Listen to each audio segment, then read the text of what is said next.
Hello hi అండి, బాగున్నారా? ఉదయం లేచేసరికి ఏమైందంటే మీకు ఒక విషయం చెప్తాను నేను. మా గార్డెన్లోని సన్నజాజి పందిరి వెనకాల ఒక పక్షి అయితే కనుక, రెండు పక్షులు అయితే కనుక పిల్లల్ని పెట్టినవి. అవి ఉదయం లేచేసరికల్లా తెగ అరిసేస్తున్నాయండి. నేను తలుపు తీసేసరికల్లా అరుస్తుంటే ఏంటని తీరా చూసేసరికి కాకి వచ్చి వాటి పిల్లల్ని తీసుకుపోదారని చెప్పి ట్రై చేస్తుంది.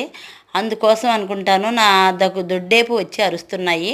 అప్పుడు నేను కాకినైతే పారదోలేను, శుభ్రంగా కాకినైతే వెళ్ళగొట్టాను నేను. ఇంతేకాదు, అంత క్రితం ఒకసారి అలాగే కాకి వచ్చి అరిసినప్పుడు వాటితో ఫైట్ చేస్తూ అరిసినాయి. దొడ్డేపు అరిస్తే నేను దాన్ని కూడా వెళ్ళగొట్టాను నేను. అయితే వీటితో ఎప్పుడు కూడా నేను చాలా స్నేహంగా ఉంటానండి. చూడండి ఎంత స్నేహంగా ఉంటానో మీకు చూపిస్తుంటాను రియల్గాని. ఇటు పక్కకి తిరిగి చూడు, ఏమీ భయపడకు అస్సలు అని చెప్తే ఖచ్చితంగా ఇలా తిరిగి చూస్తుంటుందండి. అంత చక్కగా నా మాట అయితే వింటుంది. ఇప్పుడు ఈ పక్షులు ఒక 5 సంవత్సరాలు బట్టి మా సన్నజాజి పందిరి కింద అయితే ఉంటున్నాయి. ఇవి చక్కగా గూడు కట్టుకొని.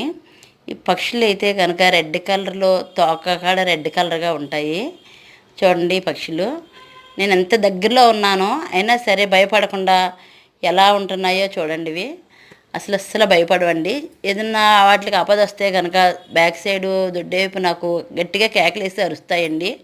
వీటికి అంత నేను సన్నిహితంగా అయితే మెరుగుతాను వీటితోటి. అంతేకాదండి, మా తులసి మొక్క దగ్గర చిప్స్ బిళ్ళలు అయితే తింటాయండి. ఇవి చూస్తున్నారు కదా, ఇదిగో సన్నదాది పందిరి ఈ కింద అయితే పెట్టుకున్నాయి.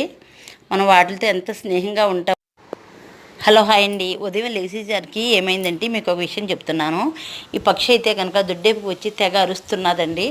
తీరా ఏంటి అరుస్తున్నదే నేను ఉదయం లేచి చూసేసరికల్లా కాకులు అయితే కనుక వచ్చి ఆ పక్షి పిల్లల్ని అయితే కనుక పొడి చేస్తానికి ట్రై చేస్తున్నాయి. అవి అయితే గూట్లోనే ఉన్నాయి. వాటిని అయితే గట్టిగా పారదోలేను. ఇవి నన్ను కేకేసి పిలుస్తున్నాయన్నమాట, వాటిని వెళ్ళగొట్టండి అని. అయితే ఈ పక్షులతో నేను ఎప్పుడు చాలా స్నేహంగా మాట్లాడతాను. చూడండి నాకు ఎంత దగ్గరలో ఉన్నది ఈ పక్షి.